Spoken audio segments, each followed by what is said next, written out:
Have you ever felt weighed down by your mistakes, wondering if you could ever be forgiven? The Quran offers a beautiful promise from Allah Himself.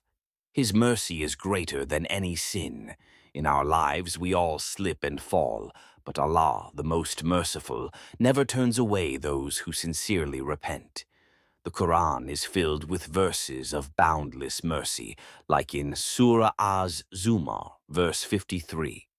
O my servants who have transgressed, do not despair of Allah's mercy.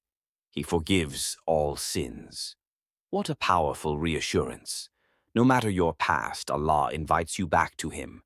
In Surah Al-Baqarah, verse 286, Allah reminds us to seek His forgiveness and trust in His mercy. Take a moment today. Whisper a prayer. Say Astaghfirullah with your heart. The Quran is a message of hope, healing, and forgiveness for every soul.